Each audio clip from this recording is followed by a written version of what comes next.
Can you all hear me back there? I just suggested to Bob that invest in a microphone. He's going to put that on #1 list as suggested. Okay, well, as Bob said, I am a docent on the USS Midway Museum. I've been a docent now for 21 years, and I've learned more in my training to be a docent on the Midway than I did my entire naval career, which consisted of 4 months of officer candidate school, and then a year aboard the Saratoga. Fairly new aircraft carrier at the time, was newer than the Midway, and now is retired as well. And I learned more, as I said, in my experience, and I'm actually looking back at my naval career, and I enjoyed it so much. I feel the Navy served me more than I served the Navy, and that's why I'm on the Midway now, making believe I'm in the Navy. And it's a worthwhile experience, and I don't mean to pull any of you away from your volunteering here, but Midway needs volunteers. As Bob said, we got 800, but it's not enough, 400 of which are docents.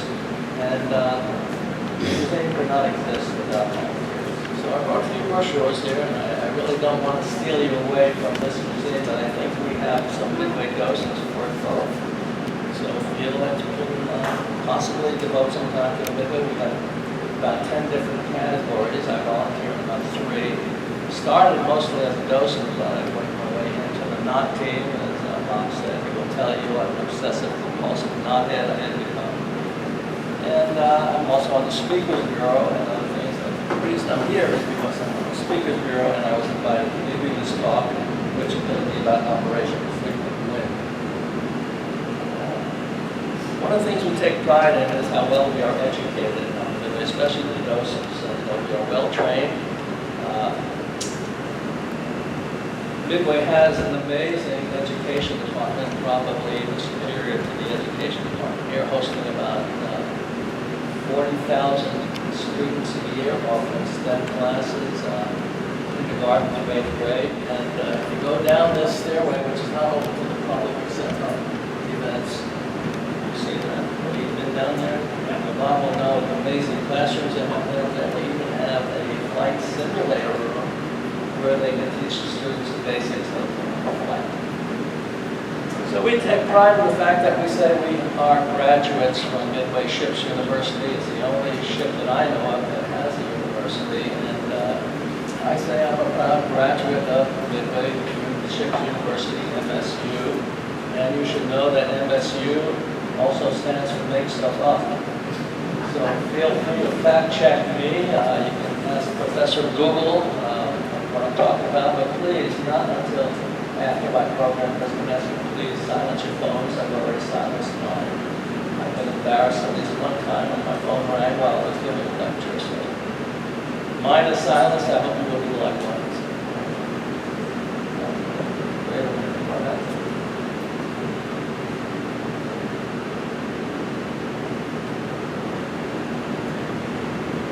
Okay, well, that's at the end of my presentation. I don't know if you jumped ahead. All right, so much for MSU. And as an old Midway docent, I'm old. Like some of you I see, I deal with, and I have these senior moments. So there are 2 things you should know about me. One, because I'm old and I have these senior moments, I can start a story, get distracted, and forget to finish the story. And the other thing is, I forgot the name.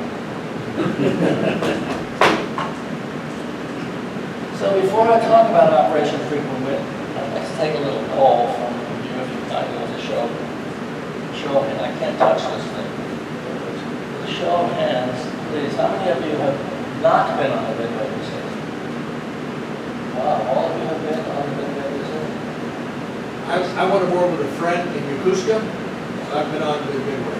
Yeah. You know, the fact that you said you went on with a friend, that's very typical, because I can have a group of 20 visitors that I'm entertaining and say, how many people have been on the Midway? And maybe one hand will go up. And the only reason they've been aboard is because visitors from out of town are visiting me. So I don't know how it is in this museum, but we depend on the out of town. All right, so that's one question. I'm glad to see that you've all been on the Midway. Have anybody thought of volunteering on the Midway? I don't want to recruit, but I do have some brochures there if you're interested. I do have some giveaways. Yes, sir. You are interested? I would be interested, but only on the airplane side. Ships, I don't know much It's a about. very important category because the restoration team, we have a restoration team for aircraft, we have a restoration team for the ship, and they are really absolutely necessary. So that would be a good. The knot team, as Bob tried out before, he felt he couldn't he couldn't qualify because he couldn't tie knots. You don't have to, as long as you can deal with it, yes. And we have a great team. But anyhow, I'm here as a member of the speaking board. And the reason I like to talk about Operation Frequent Wind is because if I had to select one exhibit to represent the Midway Museum as the signature exhibit, I would select Operation Frequent Wind. And the reason is there are some people who regard the Midway Museum as a symbol of war. Granted, it was built to be a warship, but when you learn about Operation Frequent Wind, you can't help but realize it's more simple a piece of freedom. And the reason is because aircraft carriers, especially the Midway and Operation Frequent Wind, are involved as much in humanitarian activity as they are in combat activity. Now, Operation Frequent Wind was by far the most humanitarian activity that any aircraft carrier could be involved in, and Midway was the most notorious because of this little bird dog. Are you all familiar with bird dogs? I'll talk a little bit more about bird It's dogs. a scout plane, isn't it? It's a scout plane? You gave away one presentation. Oh, I'm sorry. But I'll give you a reward because I do have some takeaways more so than the little things that are on the table here. How many would like to visit the Midway if they had guest passes? Well, I don't have that many guest passes. Some of you are going to be awarded guest passes. So this little bird dog brought Midway to fame during Operation Frequent Wind. And I'll tell you why. I hope I bring the message out why it's such a humanitarian activity. And the thing that bothers me is that it's in a very conspicuous location of the museum. You can't help but see it as you enter the hangar deck. You can't help but see it as you walk forward. You can't help but see it as you walk aft. And everybody sees it, but very few people pay attention to it. I've heard jokes about its flatulent name, Frequent Wind, but that's about it. They don't really look at the exhibit below. I have a pointer here, I don't know where it's on the screen. But below here, can you see that red dot? That's the exhibit with a couple videos. One video of the air boss and one video of the commanding officer at the time. 5 minutes each. If they took the time to listen to those videos, they know what I'm saying. My presentation is going to focus on Midway's involvement with Operation Frequent Wind. I will mention a few things about the Vietnam War, but if you're really interested in the Vietnam War, especially the final phase where they were back in Saigon, that's what the Operation Frequent Wind was involved in. If you want more, this is an excellent reference. You can get it for a very low cost on Amazon, or you can look up for free on the internet. So for the link, Last Flight from Saigon is an excellent read. Now these are the two heroes of Operation Frequent Wind. We have Captain Larry Chang, who was captain in rank at the time. He was the commanding officer, and he assumed command of the Midway just 4 weeks before Operation Frequent Wind. And my dear late great friend, Martin Jumper, who was the commander at the time of the Air Boss, these two guys really are heroes. They play a role, and they are my information resource. This is the way they look during Operation Frequent Wind. And this is the way they look later, and I'm proud to say that I know them personally, by even first names. Larry, he's the admiral now. He came to give us a program, CE program. We have CE programs. 95 years old at the time, this was a couple of years ago. Amazing recall. And I borrowed some of his slides for this presentation. And I had just met him then, but then I met him again later. Now, Vern Jumper, he's the air boss. Now, those guys are really stern guys and really tough individuals, but Vern is such a congenial guy. I felt like he was my best friend, but then so did everybody else. It's everybody's best friend. He is sorely missed, and I'll talk more about Vern. Now, as you probably know when you've been aboard the Midway, from this perspective, I want to show you where they were located. You might have gone on the guided tour from the bridge. And we start up here at Fly. This is where Burn Jumper was located, the Airbus. And then you would move on to the navigation bridge, which is right here in that little margin there. And that's where they were located during Operation Frequent Wind, and they were communicating consistently by radio phone. Now, as I said, I'm not going to talk much about the Vietnam War. As you probably all know, it was the second longest war that the United States has been involved in. Everybody know what the first one is, right? I'm giving you 2 passes already. Revolutionary War. No. Afghanistan, only by a few months. You know, I looked at a chart of all the wars that and I thought World War II was up there. That's about number 12 on the list. Yeah, Revolutionary War and then Civil War. So it lasted, it actually started in the 50s, 20 years. Finally, after 60,000 deaths of American troops and about 250,000 South Vietnamese and about 1 million troops still remaining, they had to come to some terms. So in Paris, the United States met with Hanoi to start a peace treaty. And it was called the Paris Peace Accords. And each of those 9 proposals were so reasonable you'd think they wouldn't come to terms. But it wasn't until 1973 that they agreed to settle with a peace treaty. And that's when they started to bring the troops back with a aerial lift from mostly Cambodia that brought back 1,000 Americans.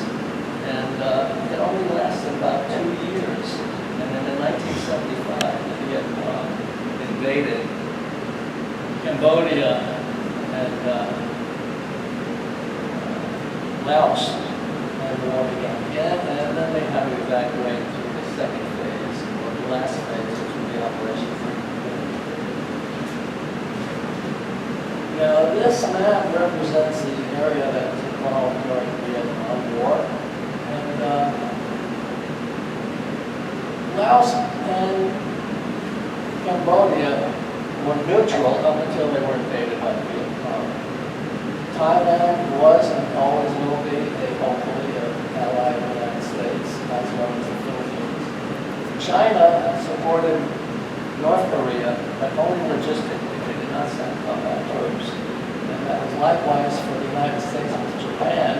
They too supported the United States, logistically only no combat troops, which was good. And this is where the USS Midway was located. In Yokosuka, Japan. It was there for 18 years. And the reason, it was the first aircraft carrier with its strike group forward deployed. The advantage to having an aircraft carrier forward deployed is that it will be closer to the combat zones when necessary. Now, it was only 2,500 nautical miles from the South China Sea, which sounds pretty far, but about 20 knots it would reach from where it was to the South China Sea in about 5 days, whereas it would have taken weeks otherwise if it went from the United States. So that was the advantage. It was there with its strike group. You don't see its strike group there, but you do see the amphibious command ship for Operation Frequent Wind and other operations during other wars, because this was the command ship for the entire Pacific Fleet, 7th Fleet. Now, it's even more convenient for Midway to get involved. Actually, Midway was 3 deployments in Vietnam when it was in Yokosuka. But its last deployment, Operation Frequent Wind, was even more convenient because it was in Subic Bay at the time, and that was closer to where the action was happening. Now, this chart shows the entire arrangement of all of the ships involved in Task Force 76. The 7 is the prefix for the 7th Fleet. They're all involved in the 7th Fleet. Now, the 3 carriers, the Midway was an aircraft carrier, the Hancock an aircraft carrier, and the Okinawa was an amphibious ship, were the ones that were receiving the refugees coming by helicopter. All of the rest are support ships, why you think they need so much support. Probably they didn't need all of those ships. Fortunately, they didn't, but they were there if necessary. Now, who was here from the Kirk? Is he still here? That gentleman who was just talking. Gordon went back downstairs. He left, okay. He said he was aboard the USS Kirk, but not during Operation Fury. I just thought talking about it. Now, there were two other aircraft carriers involved, the Coral Sea, which is a sister ship of the Midway, and the USS Enterprise, which was the first nuclear aircraft carrier. But they were there only for airstrike support. They were way back in the scheme. They were not even shown here. So these are the three that were involved, the Hancock, Okinawa, and Midway. And the distance here to the first amphibious lead ship, flagship, Blue Ridge, was 16 nautical miles. At this point, the Midway was about 30 nautical miles. And, Admiral Chambers said he kept the Midway back further because Midway had the deepest draft at about 30 feet. And that's not the fact that it was shallow water, but the fact that there were coral reefs and shoals made it pretty dangerous with the underlying sharks and things like that. He stayed away from that. This is a famous photo, and one summarized, maybe even a Pulitzer Prize, because it was on the cover of Life magazine, and mistakenly describing it as the rooftop of the embassy, but it was not. This is the rooftop of an apartment building which housed senior CIA employees. There's the embassy. Now, a little helicopter like the UH-1 Iroquois, Huey is their name, and that was a major helicopter in Vietnam. It was well organized, and the ambassador, Graham Martin, was pretty clever ambassador. He was well experienced. He had been an ambassador for Thailand before. He wanted to avoid some of the chaos, so there were certain Americans and South Vietnamese to be evacuated that were prominent, and he wanted to give them priority. So he put out a brochure that stated to those people who received the brochure, and they should listen to Radio Air America for an announcement that temperature was 101 degrees, and then when Bing Crosby started singing White Christmas, they should go ahead and just pick up homes. They could be bus, or they could go right to the rooftops. So priority was given to Americans, foreign nationals, South Vietnamese officials, and prominent citizens, and hopefully they read that brochure, but it was still so chaotic that a lot of people just knowing where they would go. Graham Martin, the ambassador, as good an ambassador that he was, pretty naive and in denial, because he was reluctant to have the plant was removed and everything available for large aircraft, large helicopters to land in the parking lot. The previous, this is a Chinook, CH-47, much larger than the Hueys. The Hueys had a capacity of about 15, and the larger aircraft, larger helicopter like the Chinook had a capacity of about 55. But those capacities were exceeded by far for the situation of the world. So there's another large helicopter that's not a Chinook, that I believe it's a Sea Stallion, and it too accommodated at least 55 that they were really jamming. And the announcement was made that they should carry only 2 baggage that they could carry, and they were to line up in groups of 40, but that too was exceeded, and they were privileged, but some were not. They were desperate. If they hadn't gotten aboard, they would have been executed. This is a photo. It's like an American punching the South Vietnamese in the face. Not good relations. So, on April 29th at 3:30, the order was given to execute, and there was about 60 to 80, as it was reported, 60 to 80 helicopters flying all around the place. Very chaotic and very dangerous. some of the families were fortunate to have pilots in the family that could give them easy passage to friends. That was an advantage to some. And when they boarded the Midway, of course, there was a need for security. So there was a Marine detachment checking all of the so-called evacuees for any carry-ons. And Admiral Chambers told the story that a Marine had radio, the detachment had radio, and that there was a belligerent American who refused to turn over his beautiful pearl-handled revolver that he wanted to take with him. And he wanted some verification with an authorized receipt. So the Marine radioed Captain Chambers up on the bridge, asked him what to do. Captain Chambers says, get a note, write out a note, make it a receipt, and then take his revolver and throw it overboard. That's what he did. Okay, so with all the chaos going on, from the Midway, they saw a little flying object that they couldn't even know that it was a little aircraft. They didn't know what it was. Was it a bird? Was it a plane? It's a bird. So as this gentleman said, yes, they were used as scout planes, but if you didn't know about bird dogs, there was the Cessna Corporation, that's a model of Cessna. Cessna Corporation in the early 1950s, up throughout the 1950s, produced about 3,000 of them that were served in Korea as a scout plane, and then served also in Vietnam, similarly in an observation plane. They were unarmed, of course, they had no radio contact, and they were great targets for the enemy if they were shot down. So they became obsolete, as you know, by drones that were in the future wars, Iran and Afghanistan.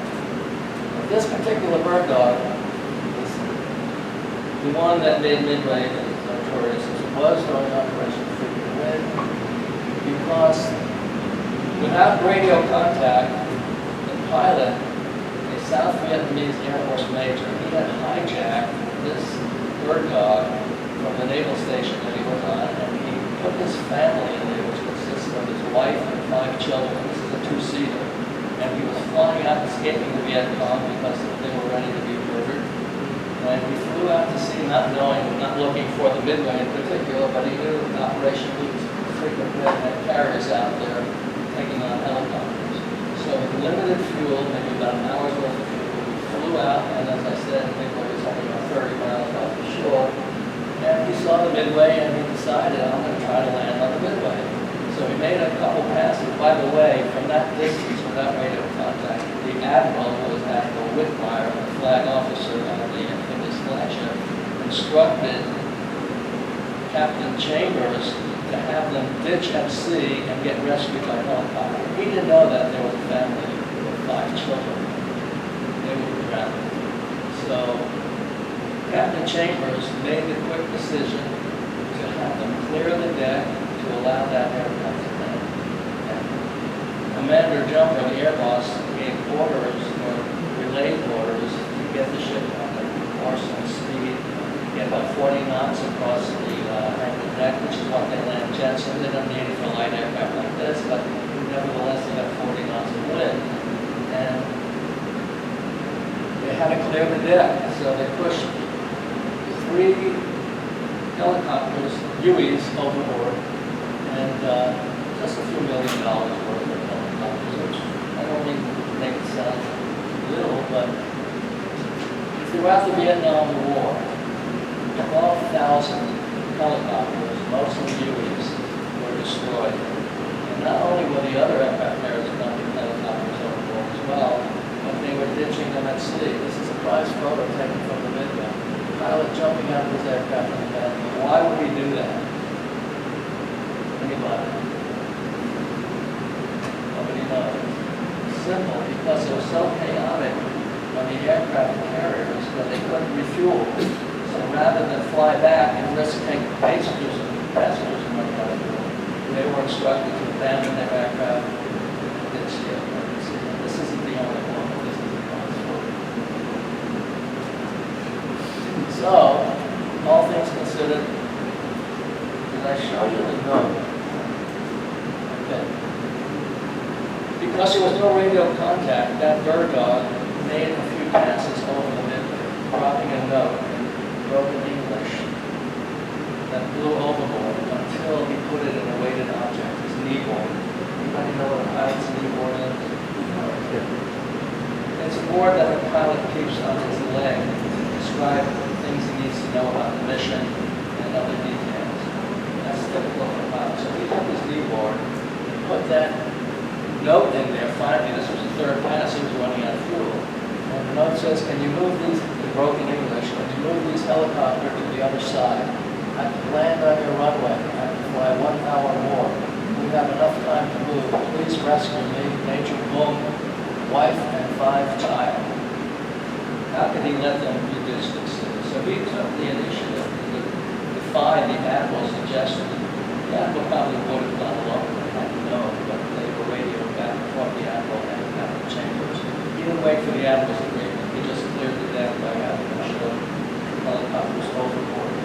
And the flight deck crew were so occupied with other things that Commander Jumper was the air boss. He couldn't get his crew enough to get the aircraft overboard in time, so Captain Chambers over the 1MC made an announcement. Everybody who's available to the flight deck and start pushing these helicopters overboard. And these young sailors were having a ball and they were push these helicopters overboard.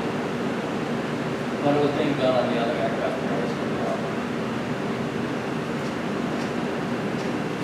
So, this landing was very simple. It's just a very light aircraft. Anybody fly a light aircraft like the Cessna will work? Okay, so you know it's an easy plane to land. You don't need 40 knots of lift. But anyway, that 40 knots of lift.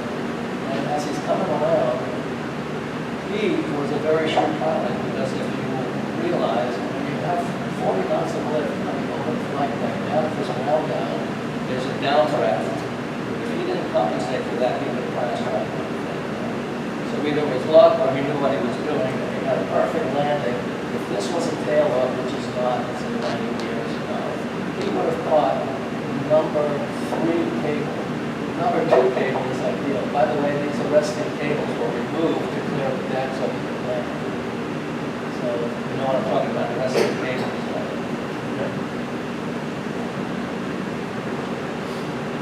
So there he was hailed as a hero when he came aboard because they really admired his flight skills, the fact that he has such a perfect landing, and he was met with applause, and the crew came out and they took up a collection and raised $10,000 to donate to him to have him transported with his family to Florida.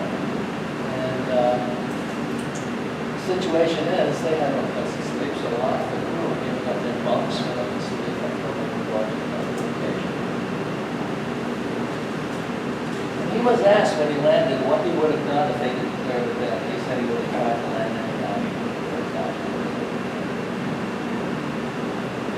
Now there's the infant, moved on. That infant definitely, and the whole family would have drowned. So this is an amazing success story because years later, 35 years later, Luke Long came with a reunion with family to Midway. And this is what he is now, a successful physician. The whole family is successful, lawyers and other successful professionals. And that's a great story because we have so many Vietnamese refugees in San Diego. We have many on the Midway. We have some great volunteers who are Vietnamese. A great humanitarian situation. And after it was over, Captain Chambers got orders from the flagship go non-stop to an air station in Satahi, Thailand, to pick up some aircraft. Now, I was a little confused about this. I don't know if this was important or not, but it was 900 nautical miles from there to Satahi, which would have been 28 hours steaming at 33 knots. Now, 33 knots for an aircraft carrier is a flight speed. That's higher than top speed. And from what I've learned, non-nuclear aircraft carrier could not sustain that speed for so long. Not only is it using 10 times the amount of fuel, it's very stressful for the engine. So I have another question here for a raise of hands for a couple of guest answers. What kind of fuel did Midway use? Diesel fuel. Number 2 bunker. Bunker oil, right? It used bunker oil up until the 70s when the Navy turned every vessel over to use diesel fuel. And the reason it was using bunker fuel was because it's very high energy, unrefined fuel, so rich in energy and so thick that it needed to be heated to be pumped. But in the location where they were, in the hot tropics, it was warm enough to be heated. So he filled up with, and I don't even know if diesel fuel was available in that area on the tanker, so he was using bunker fuel. So the fuel waste is not quite as expensive as diesel, but it's still so stressful for the engines that I can't imagine how he did that. And I didn't raise that question when I was in the audience. Yes, sir. Didn't they call it naval distillate also? Very good. Special Navy fuel. Not distillate, I don't know. Anyhow, you're right, but bunker fuel comes in various grades. And then the blow tube and everything else. There you go, right? When I was on the Saratoga, they were using bunker fuel because it was in the 60s. They didn't turn off into diesel until the 70s. There are still merchant ships that use the bunker fuel. It's so dirty, it fouls up the air. As you said, they have to blow tubes. They have to stop the ship and blow tubes. Blowing tubes means clearing the exhaust pipes. And it's this black smoke that comes out. So, I don't know if he followed those orders completely, but it didn't matter because he was supposed to go non-stop. But this is the second time that he defied the admiral's, not orders, but the admiral's suggestion. Because on the way to Sana'i, he did stop when they saw an anchored boat. They needed help. So being the gentleman that Captain Chambers at the time, he didn't care what the admiral told him. He stopped and had a repair crew to go out to this vessel, fix the vessel, and then go on to the Sana'i. At this point, he was worried about his career. He thought he'd be court-martialed and defying the admiral twice. Turns out, he wasn't court-martialed. He was at work. So some of the outcomes from the evacuation and Vietnam War. North and South Vietnam united as the Socialist Republic of Vietnam in 1976. Saigon capital was renamed Ho Chi Minh City by the North Vietnamese. They wanted a unified communist organization, not a dictatorship, but a still communist cause. During the 2 days of Operation Frequent Wind, more than 7,000 refugees were evacuated to ships, and the task force Midway rescued 3,000. Which was the most. During the ensuing 3 years after the fall of the Saigon government, the United States accepted 138,000 refugees from Vietnam, Cambodia, and Laos. Many successful Vietnamese citizens settled in San Diego, became very prominent citizens and businessmen. Vietnam is now a popular tourist destination that can visit both capitals, Hanoi in the north, and Ho Chi Minh City, which used to be Saigon in the south. Now here's the amazing thing. Only 4 fatalities occurred during this chaotic evacuation of the Marines. And I want to show you our background to this map.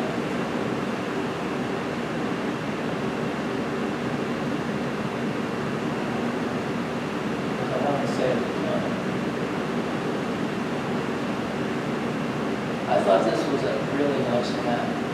And I was looking at it, I said, well, this map must have been printed at least a year after the evacuation of Saigon. Can anybody tell why? For a couple of guest passes. What was the question? It became obvious. Can you tell why by looking at this map? Can you see it, Bob? Well, in the south says Ho Chi Minh City. Very good. You get a couple of passes. See, in the south, this used to be Saigon, and now it's on this map as Ho Chi Minh City. So that tells me this map was printed at least a year after the evacuation, because that's when they renamed Saigon to Ho Chi Minh City.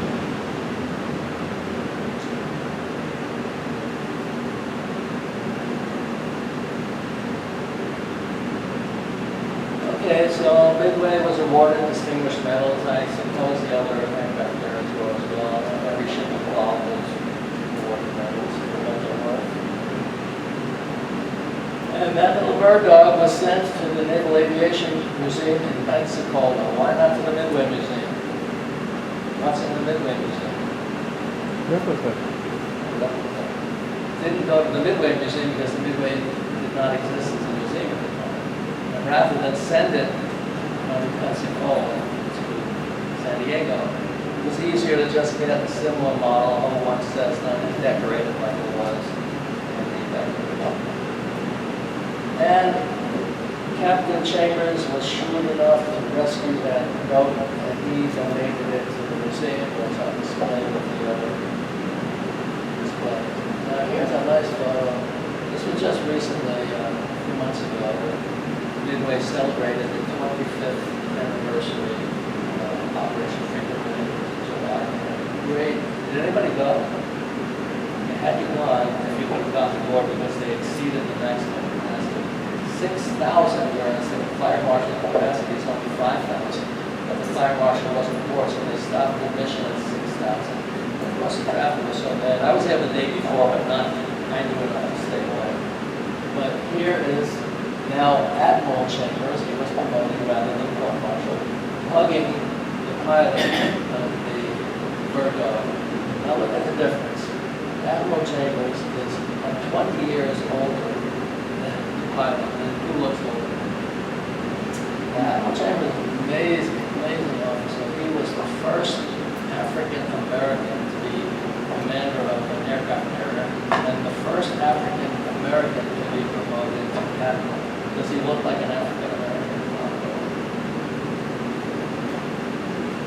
He's an amazing gentleman.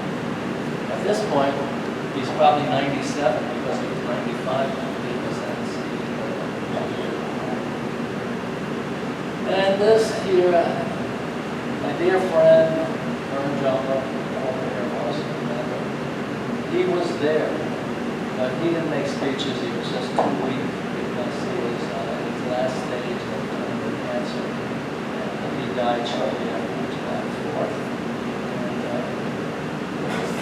And a great memorial for him on the Midway. I was there, and I wanted to say a few things to the eulogy, but I just didn't have the rank enough because there were so many other people, family, and otherwise.